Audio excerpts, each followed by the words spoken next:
माननीय एकनाथजी शिंदे साहेबांसाठी एकदा जोरदार टाळ्या झाल्या पाहिजेत. आवाज कुणाचा?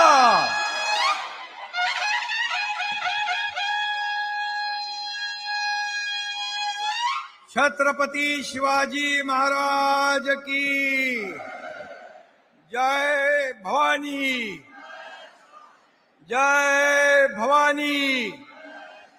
हिंदू हृदय सम्राट बाळासाहेब ठाकरे यांचा, धर्मवीर आनंद दिघे साहेबांचा,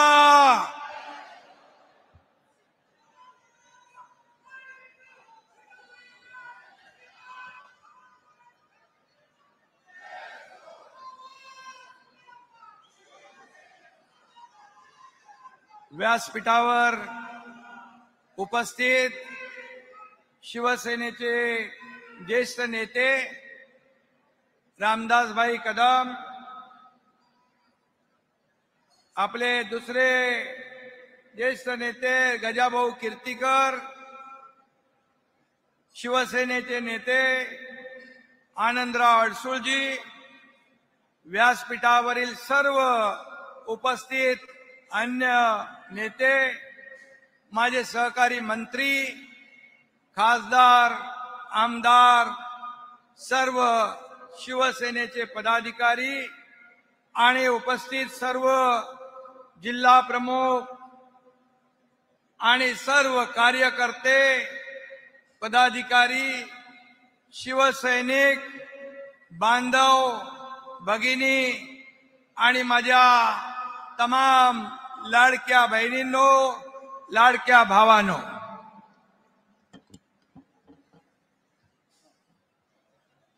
शिवसेनेचा दसरा मेळावा आपण साजरा करतोय, आपली परंपरा आहे.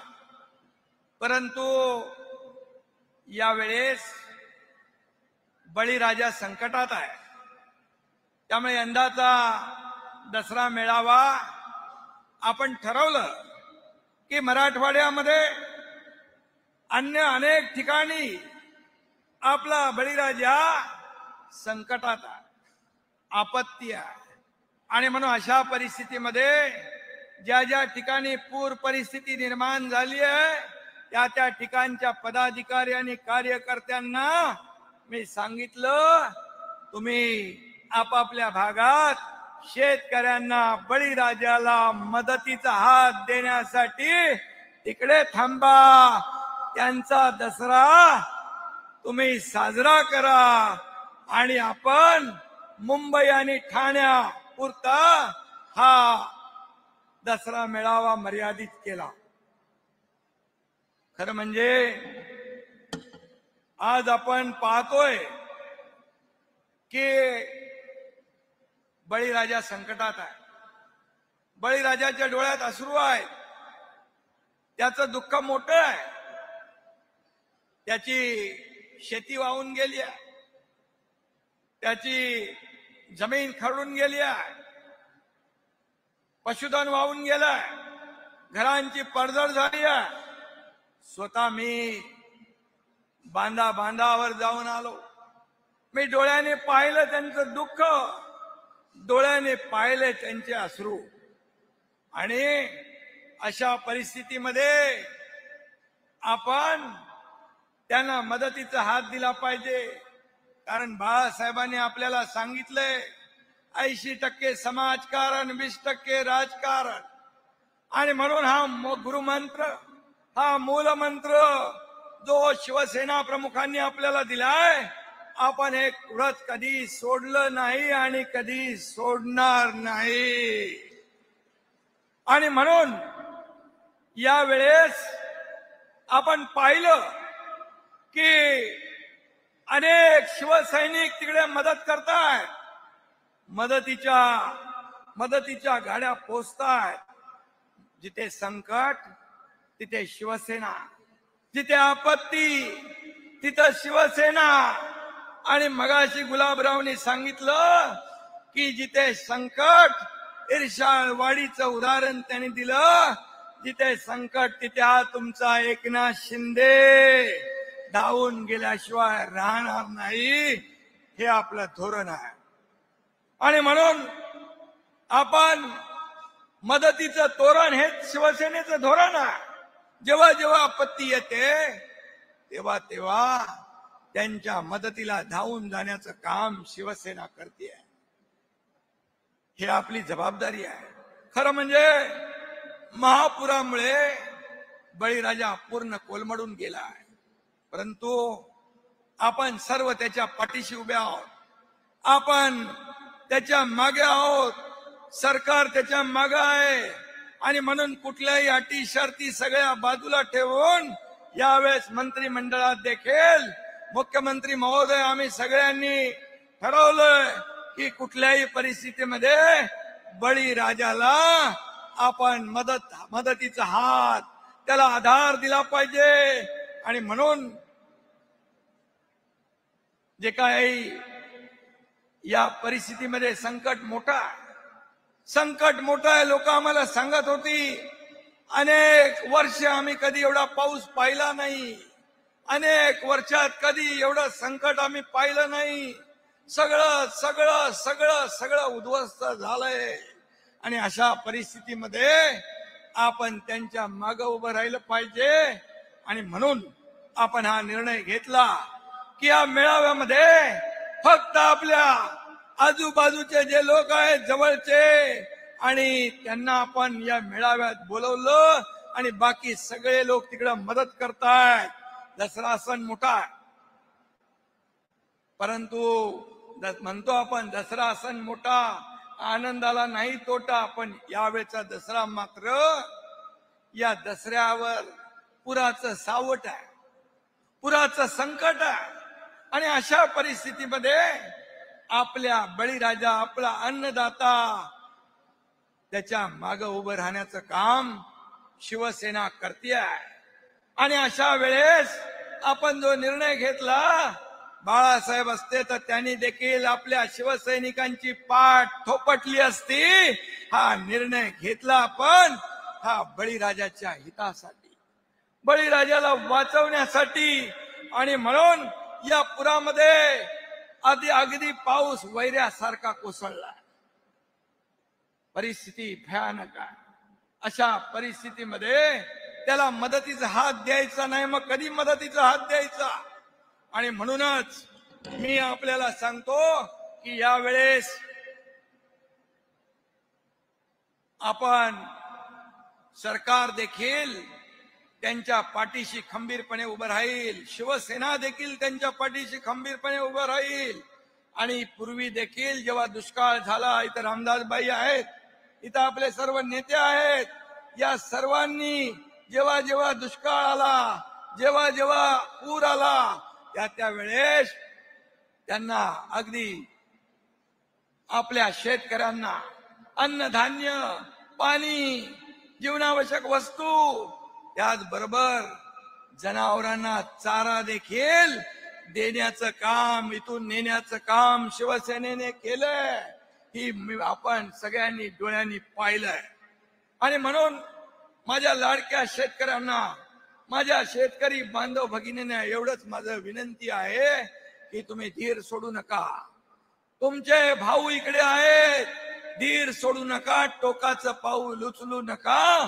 तुमचं जीवन जे उद्ध्वस्त झालेलं आहे त्याला उभारी देण्याचं काम शिवसेना केल्याशिवाय राहणार नाही. आणि सरकार महायुतीचं केल्याशिवाय राहणार नाही. आणि म्हणून शेतकऱ्यांना वाऱ्यावर कधी सोडणार नाही.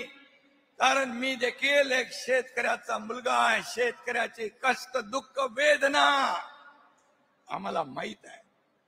आणि म्हणून आज एवढंच आपल्याला सांगतो की आपल्या पूरग्रस्तांची, शेतकऱ्यांची दिवाळी काळी होऊ देणार नाही. मदत दिवाळीच्या पूर्वी त्यांना दिली जाईल, हा तुमच्या एकनाथ शिंदेचा शब्द आहे.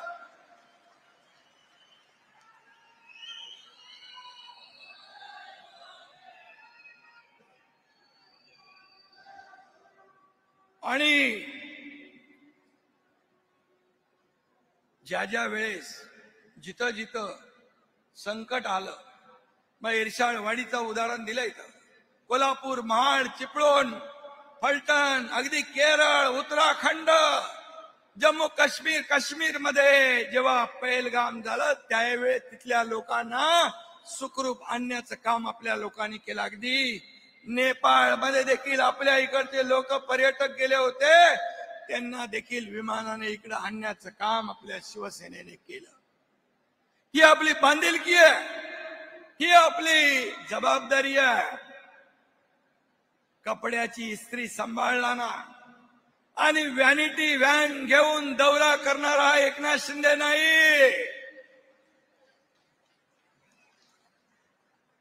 आणि work from home on Facebook live तर करणारा एकनाथ शिंदे नाहीच नाही.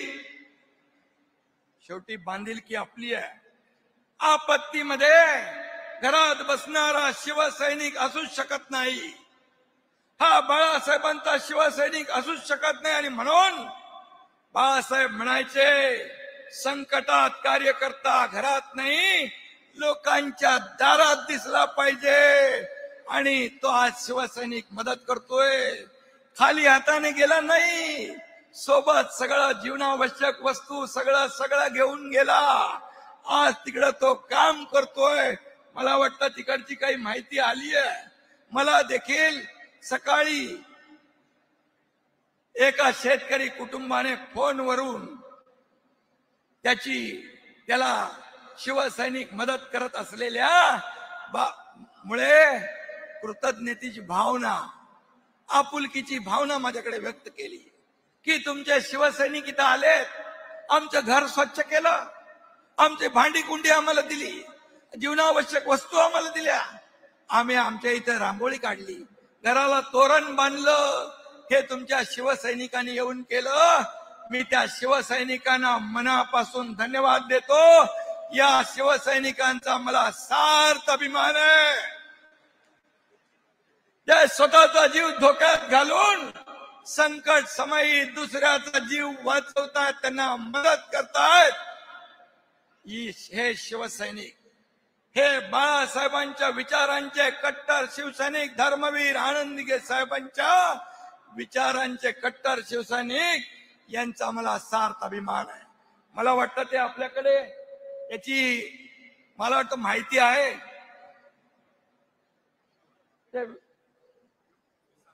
तिथे आपले जे मदत करणारे कार्यकर्ते, शिवसैनिक पोचले. हात तुझा खे हाती, तुझ तुझा रे साथ.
त्यांनी मदत केली, जनावर सोडले, नेले तिकडे, लेकरं माणसं लावले.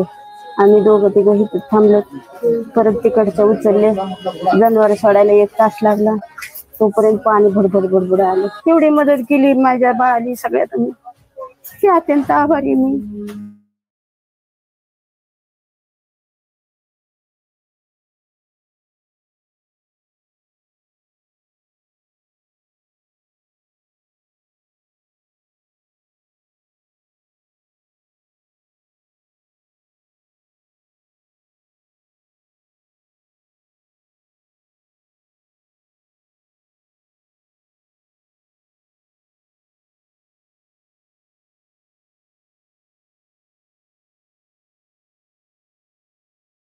जनावरांच्या पोट्यामध्ये पाणी शिरलं होतं. तिथे काही थोडं धान्य होतं. ते धान्य सुद्धा म्हणजे त्या ठिकाणी भिजलेलं आहे. पूर आल्याच्या दुसऱ्या दिवशी आपल्या एकनाथ शिंदे साहेबांचे कार्यकर्ते या ठिकाणी आले. त्यांनी आम्हाला मदतीचा हात दिला, म्हणजे काही वस्तू दिल्या, काही किट, जेणेकरून आम्हाला त्या ठिकाणी त्याचं स्वयंपाक वगैरे करून खाता आला. कारण आमचं सगळं भिजलेलं होतं. दसऱ्याच्या निमित्तानं जे काही सेनेचे कार्यकर्ते, जे काही लोक आले, त्यांनी आम्हाला मदत केली. त्याच्यामुळं आम्ही आभारी आहोत. आम्हाला आनंद वाटतोय आणि आमचा दसरा जो आहे तो या ठिकाणी गोड होणार आहे. त्याच्यामुळे आम्ही शिंदे साहेबांचे अत्यंत आभारी आहोत. परिस्थिती आहे मराठवाडा, विदर्भ, उत्तर महाराष्ट्र, जिकडे जिकडे पूर आहे तिकडच्या आमच्या कार्यकर्त्यांना, पदाधिकाऱ्यांना, शिवसैनिकांना मी इकडे बोलवलं नाही मुंबईमध्ये. मी म्हणून या सर्व कार्यकर्त्यांना फोटो दिसतात, फोटोच्या आतलं सामान दिसत नाही. जीवनावश्यक वस्तू 26 प्रकारच्या जीवनावश्यक वस्तू त्यांना दिल्यात. अगदी गहू, तांदूळ, डाळ, साखर पासून माझ्या लाडक्या बहिणींना साड्यांपासून, ब्लँकेट पासून सगळं दिलंय, सगळं दिलंय. तुम्ही एकतरी बिस्कुटचा पुडा तरी घेऊन गेला, तेवढा तरी न्यायचा होता, तेवढी तरी दानत दाखवायची होती. पण आमचे फोटो तुम्हाला दिसले. अरे तुमचे फोटो पण लावून आमचे कार्यकर्ते मोठ्या मोठ्या ठिकाणी ज्याला आपत्तीच्या वेळेस मदत करत होते ना, तेव्हा बरं वाटत होतं, चांगलं वाटत होतं. फोटो लावतात कार्यकर्ते, परंतु त्याच्यावर एवढी टीका. फोटोग्राफरला काय दिसणार? फोटो शिवाय फोटो दिसणार ना. आणि म्हणून काही लोक गेले, फक्त जाऊन आले नौटंकी करून. आणि पण आम्ही जायच्या अगोदर एकनाथ शिंदे पहिल्या मदतीचे ट्रक गेले, मदत गेली, नंतर हा एकनाथ शिंदे गेला. ही आमची पद्धत आहे. पूरग्रस्त भागामध्ये साथीचे आजार पसरू नये म्हणून स्वच्छता मोहीम घेतली आहे. डॉक्टरांच्या टीम गेल्यात, त्या ठिकाणी डॉक्टर पाठवलेत आपल्या सर्व बळीराजाच्या आरोग्याची तपासणी करायला, त्यांना मदत करायला. काही लोक हात हलवत गेले आणि तोंड वाजवत परत आले आणि आमच्यावर टीका करताय. तुम्हाला काय अधिकार आहे? आणि म्हणून मी एवढंच सांगतो की दौरे यांचे म्हणजे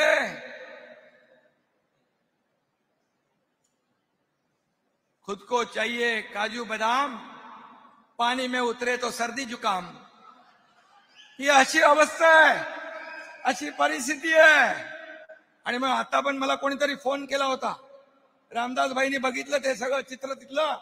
मला कोणीतरी फोन केला, बोले सगळे लोक बसले चिखलामध्ये, शेतकऱ्यांच्या आयुष्याचा चिखल झालाय, पण नेत्यांच्या पायाला चिखल लागू नये म्हणून रॅम्प लावलाय, रॅम्प वॉक चालू आहे, रॅम्प वॉक. अरे सर्वसामान्य माणूस हाच आपला केंद्रबिंदू आहे, हाच आपला आधार आहे. आणि म्हणून जेव्हा मी मुख्यमंत्री होतो तेव्हा देखील मी म्हणालो, मी चीफ मिनिस्टर नाही, कॉमन मॅन आहे, कॉमन मॅन. मी आता डीसीएम आहे, डेप्युटी चीफ मिनिस्टर मी म्हणतो आता डेडिकेटेड टू कॉमन मॅन आहे. शेवटी सर्वसामान्य माणसाची बांधिलकी, सर्वसामान्य माणसाची नाळ तुटता कामा नये. कुठेही गेले माझ्या हात खाली आहे, रिकामे आहे, माझ्या हातात काय नाही. आता काय, आता काय? कधी होतं? जेव्हा होतं तेव्हा पण नाही दिले, आता पण नाही दिला. उद्या पण देणार नाही. द्यायला दानत लागते, दानत.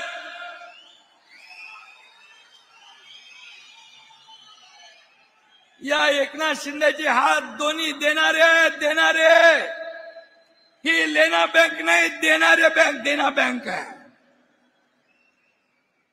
लाडकी बहीण योजना, लेख लाडकी लखपती योजना, शेतकरी नमो शेतकरी सन्मान योजना, शेतकऱ्यांना 1 रुपयात पीक विमा योजना. किती योजना आम्ही केल्या, किती योजना केल्या. या मुंबईमध्ये एंट्री टॅक्स, टोल एंट्री बंद केली. कितीतरी योजना, किती सांगणार, पूर्ण दिवस कमी पडेल.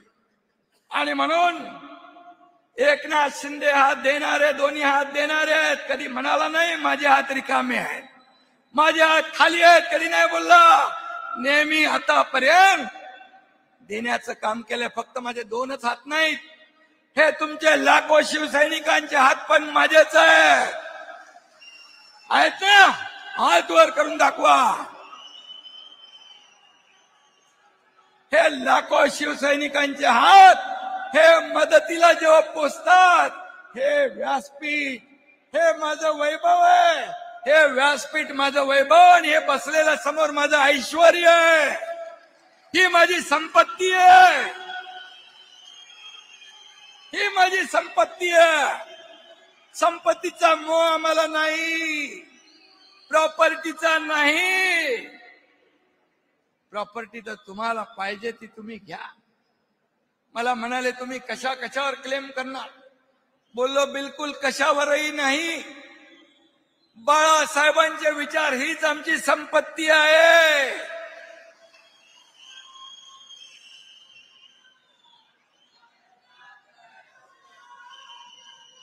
अरे मुख्यमंत्री सहायता निधीमधून 2.5 कोटी रुपये तुम्ही दिले. या एकनाथ शिंदेने 2.5 वर्षात 450 कोटी दिले. 450 कोटी. 60 ते 70 हजार लोकांचे प्राण वाचवले. कोल्हापूरच्या सभेत मी नेहमी उदाहरण देतो. कोल्हापूरच्या सभेत एक मुलगी आली, तिच्या हातात छोटं बाळ होतं. मी म्हणालो काय झालं. ती हिंदीत बोलू लागली. म्हणालो क्या हुआ. बोले इसका नाम दुआ है. तो क्या, मला वाटलं प्रॉब्लेम काय है. बोले आपने मुख्यमंत्री सहायता निधि में से पैसे दिए इसलिए इसकी जान बच गई, इसलिए मैंने इसका नाम दुआ रख दिया. एकनाथ शिंदेने जे दिलं ते या हाताचं या हातालाही कळून दिलं नाही. ती मुस्लिम समाजाची मुलगी होती. कुठेही जात पात धर्म कधी पाहिला नाही. माझ्या हातात काय नाही, असंच माझ्या हातात काय नाही. अरे कधीतरी. आणि म्हणून एवढे वर्ष मगाशी रामदासबाई म्हणाले 30 वर्ष तुमच्याकडे मुंबई महापालिका एवढे ओरबाडून घेतलं, ते गेलं कुठं. कुठे गेली एवढी माया. लंडनला कुठे गेली.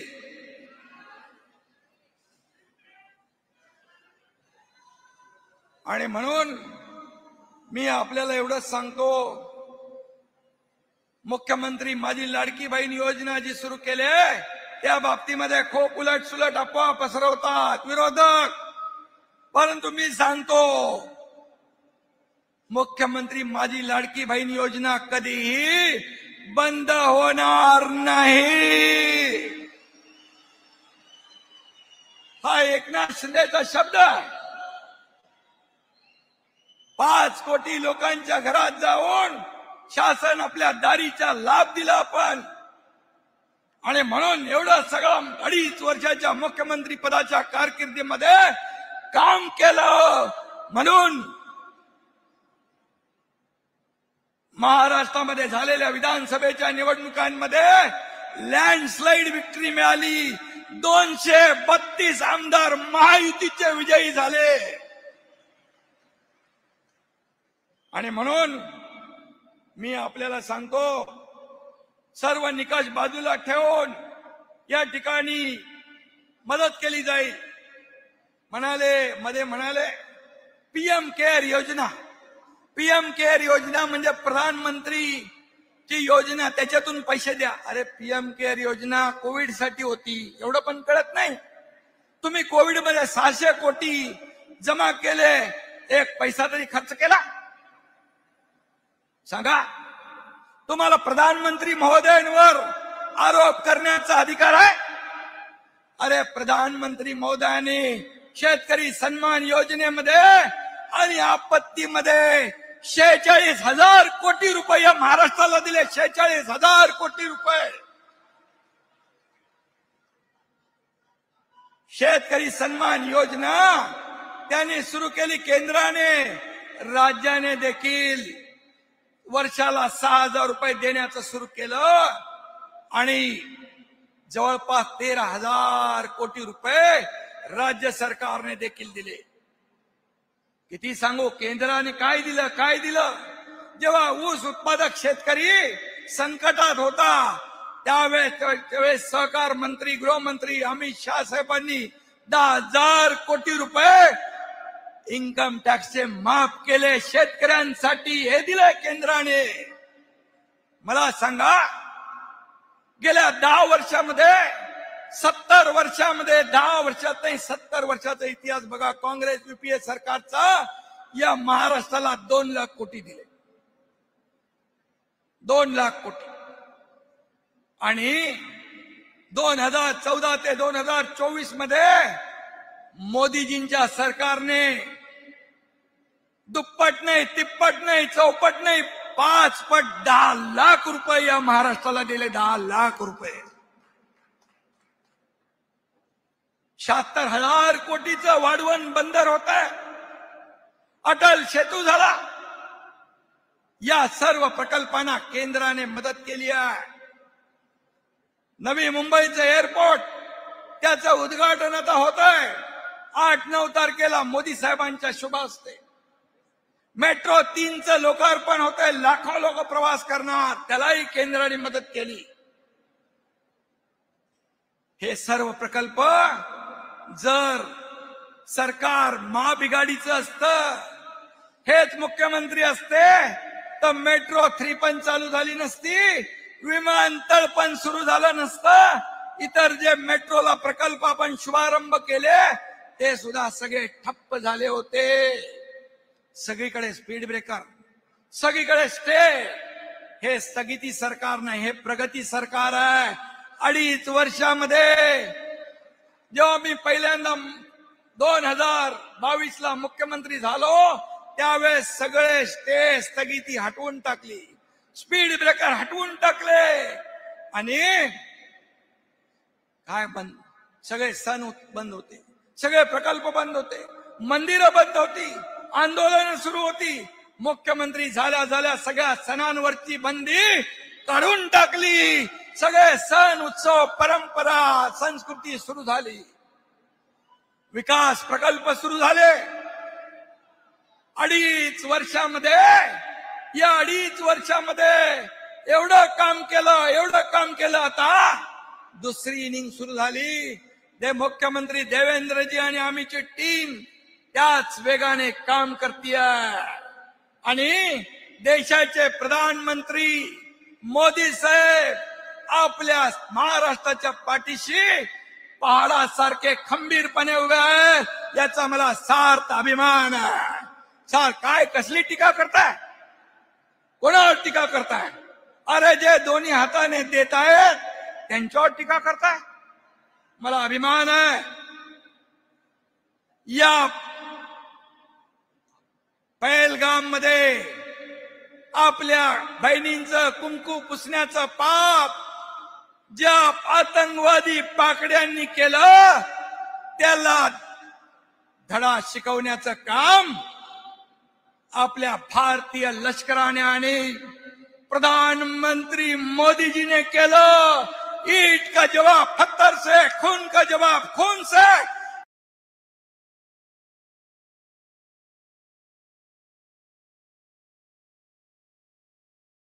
गोली का जवाब गोले से. हा देशद्रोह है.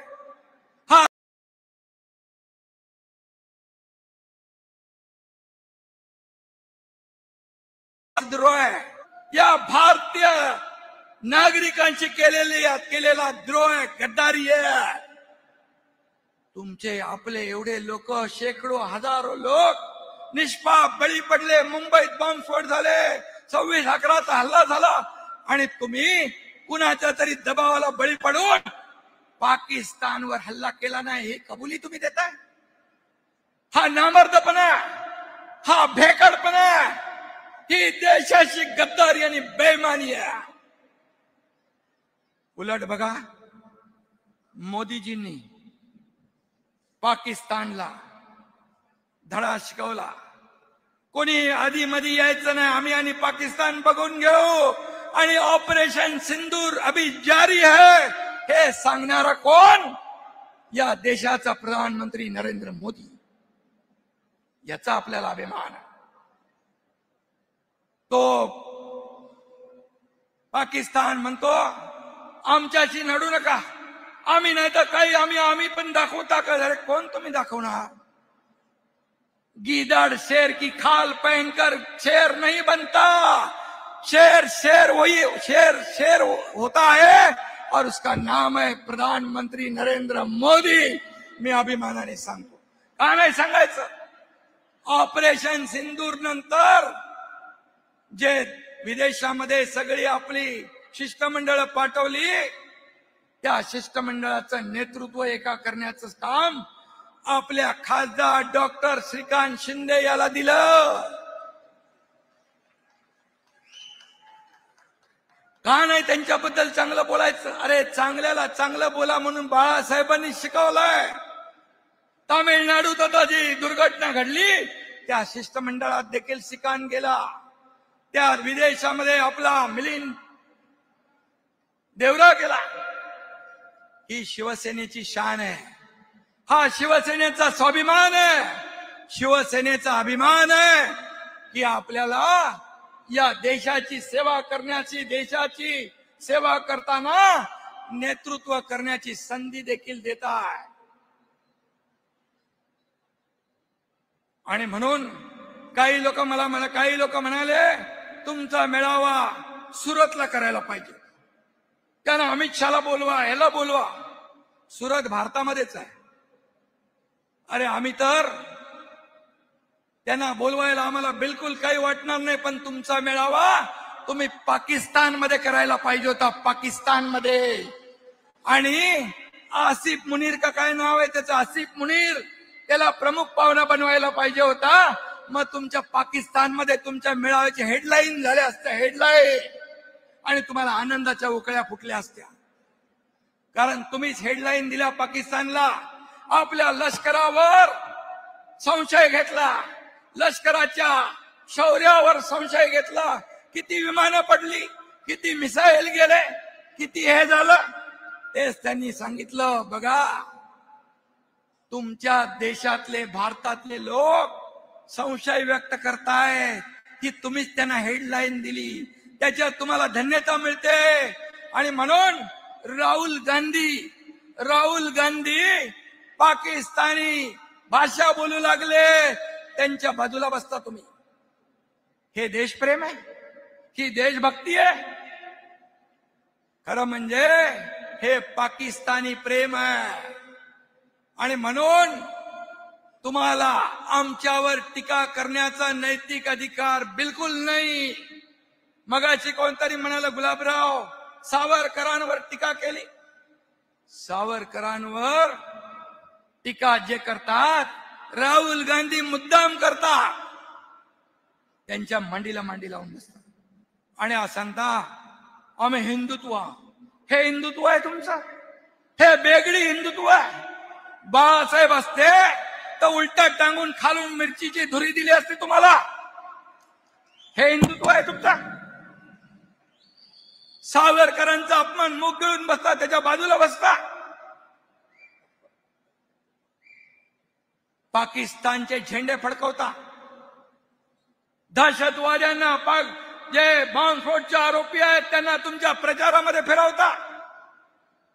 बॉम्बस्फोटच्या आरोपींचे कबरी सजवता. हे हिंदुत्व आहे तुमचं? हे हिंदुत्व आहे? काय हिंदुत्व काय टी शर्ट आहे का? घातला की सोडला की चढवला की हिंदुत्व झालं? अरे बाळासाहेबांचं जे हिंदुत्व आहे ते तुम्ही 19ला सोडलं, 2019ला सोडलं. जेव्हा काँग्रेसच्या जोकडामध्ये काँग्रेसच्या दावणीला शिवसेना बांधली तेव्हा तुम्ही हिंदुत्व सोडलं. बाळासाहेबांनी सांगितलं होतं माझी काँग्रेस होऊ देणार नाही. तुम्ही तर बाळासाहेबांनी काँग्रेस ही पंचसूत्री गाडून टाका म्हटलं होतं. ते गाडायचं सोडा त्यांना तुम्ही डोक्यावर घेतलं. हे तुमचं हिंदुत्व आहे. हे तुमचं हिंदुत्व. जेव्हा मुख्यमंत्रीची खुर्ची तुम्हाला पाहिजे होती तेव्हा बाळासाहेबांचे विचार तुम्ही सोडले, बाळासाहेबांचे विचार विसरले. आता बाळासाहेबांचा विचार तुम्हाला यायला लागला. मुख्यमंत्री पदासाठी, खुर्चीसाठी, हे सगळं तुम्ही एका खुर्चीसाठी सगळं घालवलं. सगळं घालवलं. पक्षाचा प्रमुख, पक्षातले लोक संपवण्यासाठी कधी कारस्थान करतो? रामदासबाईंनी त्याची उदाहरणं सांगितली. मी पुन्हा ती सांगणार नाही. ह्याला संपव, त्याला संपव, त्याला संपव. हे पक्षप्रमुख नाहीत, हे कारस्थान करणारे कटप्रमुख आहेत. कटप्रमुख, गट प्रमुख नाही, कटप्रमुख. कारस्थान कधी आपल्या पक्षामध्ये आपल्याच कार्यकर्त्यांना संपवायला किती नावं आहे. रामदासबाईंनी ती नावं घेतलेली आहे. म्हणून ही परिस्थिती झाली. गेला तो कचरा. कधी आत्मपरीक्षण करणार की नाही? हे लोक का जात आहेत? का, कशासाठी? याच्यात कुणाची चूक आहे? हजारो लाखो लोक चुकीचे आणि एक माणूस बरोबर. जगामध्ये असा कुठलाही पक्षाचा प्रमुख अध्यक्ष नसेल की स्वतःच्याच पक्षातल्या लोकांना संपवण्याची भूमिका घेणारा. आज आठवा, बाळासाहेब असताना किती मोठे नेते सगळे बसायचे सोबत. ते वैभव आठवा. आता काय परिस्थिती आहे? काय परिस्थिती आहे? याला जबाबदार कोण? आणि म्हणून आता मला तर वाटतं या सर्व निवडणुका, स्थानिक स्वराज्य संस्थांच्या निवडणुका झाल्यानंतर मला वाटत नाही की त्यांची सावली देखील त्यांच्या सोबत राहील की नाही. शिवसैनिक तर सोडा. आणि म्हणून मी आपल्याला सांगतो, आता मुंबई महापालिकेची निवडणूक, स्थानिक स्वराज्य संस्थांच्या निवडणुका येतील. मुंबई महाराष्ट्रापासून तोडणार, मुंबई महाराष्ट्रापासून तोडणार, मराठी माणसाचं नाव घेणार. मराठी माणसाला हद्दपार कोणी केलं? कुणामुळे तो मुंबई बाहेर फेकला गेला? याला जबाबदार कोण? कधी आत्मपरीक्षण केलं? मी सांगतो, मुंबई महाराष्ट्रापासून कुणाच्याही 7 पिढ्या खाली आल्या, कोणी माईकाला आला तरी मुंबई महाराष्ट्रापासून वेगळी होऊ शकत नाही, होऊ शकत नाही.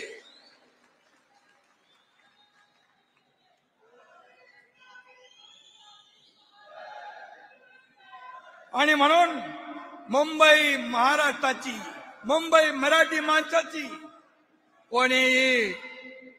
कोणीही आणि मुंबई महाराष्ट्राची, मराठी माणसाचीच राहणार. आणि आता निवडणुकीसाठी तुम्हाला हे प्रेम उतू आलंय.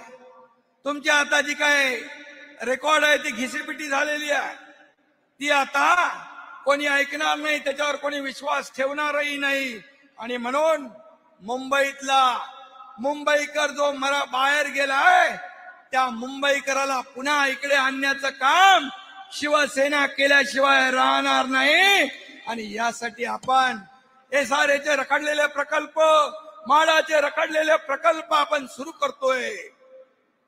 रमाबाई आंबेडकर नगर 17,000 घरांचा प्रकल्प आपण पुढे नेतोय SRA आणि MMRDA ला घेऊन. याच एकनाथ शिंदेने मुख्यमंत्री असताना 160 कोटी रुपयाचा भाड्याचे चेक त्या रमाबाई आंबेडकर नगरच्या रहिवाशांना दिले. त्यांच्या डोळ्यात अश्रू पाहिले. त्यांना वाटलं आम्हाला घरही नाही, भाडंही नाही, काही नाही. पण तो प्रकल्प पुढे जातोय. आणि म्हणून मुंबईमध्ये रस्ते कॉन्क्रीटचे करण्याचा निर्णय आपण घेतला. प्रधानमंत्री मोदीजीने सांगितलं मुंबईला फिनटेक कॅपिटल करण्याची घोषणा त्यांनी केली. 9 तारखेला ग्लोबल फिनटेक चा मोठा कार्यक्रम देखील होणार आहे. मुंबई या ठिकाणी तरुणांच्या हाताला रोजगार मिळाला पाहिजे. महाराष्ट्र आपला GDP मध्ये नंबर 1 आहे. महाराष्ट्र विकासामध्ये नंबर 1 आहे. महाराष्ट्र आपला स्टार्टअप मध्ये नंबर 1 आहे. महाराष्ट्र परदेशी गुंतवणुकीत नंबर 1 आहे. महाराष्ट्र हा इंडस्ट्री फ्रेंडली स्टेट झालेला आहे. आणि म्हणून युवकांना देखील पुढच्या 5 वर्षात 40 लाख कोटी रुपयांची गुंतवणूक, 50 लाख रोजगार, या ठिकाणी हे शासनाचं धोरण आहे. आणि म्हणून मी आपल्याला एवढंच सांगतो की UPA सरकार हे 10 वर्षामध्ये भ्रष्टाचाराचा कळस गाठला त्यांनी. 2014च्या पूर्वी बघा, 2G स्पेक्ट्रम, कॉमनवेल्थ घोटाळा, अमका घोटाळा, चारा घोटाळा, कोळसा घोटाळा, सगळे घोटाळे होते. 2014 नंतर बघा, प्रधानमंत्री मोदीजींनी सत्ता हाती घेतल्यानंतर सगळे घोटाळेबाज जेलमध्ये गेले, तुरुंगात गेले. आणि देश पुढे चाललाय. देश आर्थिक महासत्तेकडे चाललाय. 11व्या नंबरवरून 4थ्या नंबरला आलाय, 3ऱ्या नंबरवर येतोय. आणि एकही भ्रष्टाचाराचा आरोप प्रधानमंत्री मोदीजींवर करण्याची हिम्मत केली नाही. मी अभिमानाने सांगतो, बेदाग प्रधानमंत्री नरेंद्र मोदी यांचा देखील आम्हाला सार्थ अभिमान आहे. आणि म्हणून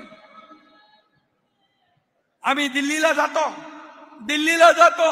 तुमच्यासारखे 10 जनपदला मुजरे करायला जात नाही. पैसे महाराष्ट्राच्या विकासाला आणायला जातो. आम्ही महाराष्ट्राच्या विकासासाठी पैसे आणायला जातो. आणि 10 लाख कोटी रुपये जे आले महाराष्ट्राच्या विकासासाठी केंद्राने दिले. बाळासाहेबांचं स्वप्न पूर्ण कोणी केलं? राम मंदिर बांधण्याचं अयोध्येमध्ये बाळासाहेब म्हणाले, मला 1 दिवस प्रधानमंत्री बनवा, मी राम मंदिर बांधेन आणि काश्मीरचं 370 कलम हटवेन. कोणी हटवलं? त्यांना तुम्ही टीका करताय. अरे मोदीजीने बाळासाहेबांचं स्वप्न पूर्ण केलं, त्यांच्यावर टीका करताय. आणि म्हणून मी आपल्याला सांगतो की बाळासाहेबांचं स्वप्न पूर्ण करण्याचं काम, या झोपडपट्टी विकास, 40 लाख लोकांना मोफत घर देण्याचं स्वप्न बाळासाहेबांचं होतं. माझ्याकडे गृहनिर्माण खातं आहे. हा एकनाथ शिंदे बाळासाहेबांचं स्वप्न पूर्ण केल्याशिवाय राहणार नाही, हा देखील शब्द देतो. तुम्ही एखादरी गिरणी कामगाराला घर दिला. या एकनाथ शिंदेने मुख्यमंत्री असताना 12,000 लोकांना घर दिलंय. 1 लाख गिरणी कामगारांना घर आमचं महायुती सरकार दिल्याशिवाय राहणार नाही. आणि म्हणून मी आपल्याला एकच सांगतो, आज राष्ट्रीय स्वयंसेवक संघावर देखील टीका केली, RSS वर टीका केली. जे RSS चे लोक आहेत, जेव्हा संकट आपत्ती येते तेव्हा मदतीला धावून जातात, संकटामध्ये धावून जातात, मदत करतात, जीव वाचवतात. 100 वर्ष त्यांना झाली. एक समर्पित भावनेने त्यांनी देशाची सेवा केली. राष्ट्रभक्त, देशभक्त RSS वर देखील टीका करण्याचं काम तुम्ही करता. तुम्ही कसले हिंदुत्ववादी? आणि म्हणून मी 100 वर्ष शताब्दी राष्ट्रीय स्वयंसेवक संघाला झाली आहे. 100 वर्षे थोडके वर्ष नाही. आणि राष्ट्रभक्ती देशभक्ती जागृत करण्याचं काम त्यांनी केलं. त्यांच्या शताब्दी निमित्त देखील शिवसेनेच्या वतीने मी त्यांचं अभिनंदन करतो, त्यांना शुभेच्छा देतो. शेवटी शिवसेना देखील ज्वलंत हिंदुत्ववादी पक्ष आहे, बाळासाहेबांच्या विचारांचा पक्ष आहे. आणि त्यामुळे मी त्यांना शुभेच्छा देतो. आता आपल्याला एवढंच सांगतो, आता लोकसभा आपण जिंकली, विधानसभा जिंकली, आणि आता स्थानिक स्वराज्य संस्था देखील महायुती जिंकल्याशिवाय राहणार नाही. आणि म्हणून दिल्ली पासून गल्लीपर्यंत महायुती, स्थानिक स्वराज्य संस्थांमध्ये देखील महायुतीची सत्ता आणणं आवश्यक आहे. नाहीतर मुंबई जी पुढे जातीये 25 वर्ष मागे जाईल, अजून मुंबईची अधोगती होईल. मुंबईकर सुज्ञ आहे, मुंबईकर विकासाला प्राधान्य देणार आहे. 2.5 वर्षात 3 वर्षात जे मुंबईसाठी काम केलं हे फक्त लोकांपर्यंत पोहोचवण्याचं काम तुम्हाला करायचं. आणि म्हणून जिल्हा परिषद भगवा फडकावणे, नगरपालिका भगवा, महापालिका भगवा, आणि ग्रामपंचायतीवर देखील महायुतीचा भगवाच फडकला पाहिजे. आणि म्हणून महायुतीने आपण निवडणुका लढवणार आहोत. कोण कोणाची युती करतो, कोण कोणाशी मनोमिलन करतो याची चिंता तुम्ही करू नका. त्याचा हिशोब आमच्याकडे आहे, काही चिंता करण्याची आवश्यकता नाही. लोक कामाला महत्व देतात. आणि म्हणून हे सगळं जे काही यश मिळालेलं आहे, हे यश हे तुमचं आहे, हे तुमच्या शिवसैनिकांचं आहे. 80 जागा लढवून शिवसेना 60 जागा जिंकले, 60 जागा. इतिहास घडवलाय तुम्ही. आणि म्हणून माझ्या सर्व नेते मंडळी बसली इकडे, तुम्ही सर्व कार्यकर्ते आहात. मी मुख्यमंत्री होतो तेव्हाही कार्यकर्ता म्हणून काम केलंय, आजही कार्यकर्ता म्हणून काम करतोय, उद्याही कार्यकर्ता म्हणूनच काम करणार आहे. पण तुम्हाला मी एकच सांगतो, तुम्ही आता एकनाथ शिंदे बनून काम करायचं, एकनाथ शिंदे बनून काम करायचं. आणि जे आपण काम केलंय ते लोकांपर्यंत पोहोचवायचं. आज